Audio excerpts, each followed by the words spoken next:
রাস্তা খারাপ, খাবার জলের কল নেই আর এই ধরনের নানান সমস্যার কথা পাড়ায় সমাধান শিবিরে জানিয়েছিলেন স্থানীয়রা। আর সেই মতো কাকদ্বীপের সাগর ব্লকে শুরু হয়ে গেল কাজ। পুরুলিয়ায় আর এক ছবি, রাজ্য সরকারের পাড়ায় সমাধান ক্যাম্পের প্রশংসায় বিজেপির পঞ্চায়েত প্রধান। ক্যাম্পে জানিয়েছিলাম যে আমাদের এই রাস্তাটা খুবই খারাপ অবস্থায় ছিল। আমাদের মাননীয় মমতা বন্দ্যোপাধ্যায়ের কাছে আমরা আবেদন করে রিপেয়ারিং এর কাজও শুরু হয়ে গেছে ইতিমধ্যে। আমরা খুবই খুশি রাস্তাটা হওয়ার জন্য। আমাদের পাড়া আমাদের সমাধান রাজ্য সরকারের প্রকল্প।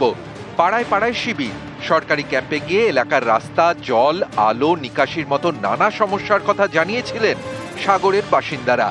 সেই মতো সমস্যা সমাধানের কাজ শুরু। দক্ষিণ চব্বিশ পরগনার কাকদ্বীপে ৯টি গ্রাম পঞ্চায়েত নিয়ে সাগর ব্লক। গত কয়েকদিনে এখানকার পাড়ায় সমাধান শিবিরে ভুরি ভুরি অভিযোগ জমা পড়ে। সেই সব সমস্যা সমাধানের প্রক্রিয়া শুরু করে দিয়েছে প্রশাসন। মোট ৯৮টি কাজের টেন্ডার হয়ে গিয়েছে। বেশ কয়েকটি রাস্তা সারানো হবে। এলাকায় খাবার জলের কলও বসবে। এসব কাজের শিলান্যাস হয় শনিবার।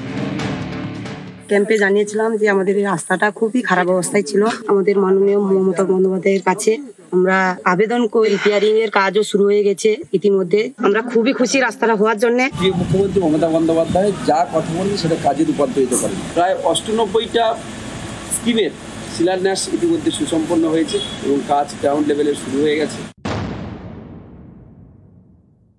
খুব ভালো, সবাই পরিবেশ ভালো হচ্ছে, সবাই আসছে, জমা দিচ্ছে। স্বাস্থ্যকেন্দ্রগুলো আছে, তাদের রিপেয়ারিং বা ঢালাই রাস্তা কোনো কেনে সেগুলো রিপেয়ারিংয়ের জন্য জনসাধারণ চাইছে, সেটাই তুলে ধরা হচ্ছে। পুরুলিয়ার হুড়া ব্লকে বিজেপি পরিচালিত কেশরগড় পঞ্চায়েত। এখানকার রাহামদা প্রাথমিক বিদ্যালয়ে শুক্রবার পাড়ায় সমাধান ক্যাম্প বসে। সেখানে যান কেশরগড় পঞ্চায়েতের বিজেপির প্রধান বেবি বাউরি। তার গলায় রাজ্য সরকারের প্রকল্পের প্রশংসা। খুব ভালো, সবাই পরিবেশ ভালো হচ্ছে, সবাই আসছে, জমা দিচ্ছে। স্বাস্থ্যকেন্দ্রগুলো আছে, তাদের রিপেয়ারিং বা ঢালাই রাস্তা কোনো কেনে সেগুলো রিপেয়ারিংয়ের জন্য জনসাধারণ চাইছে, সেটাই তুলে ধরা হচ্ছে। বিশ্বজিৎ হালদার ও ইন্দ্রজিৎ মণ্ডল, নিউজ 18 বাংলা।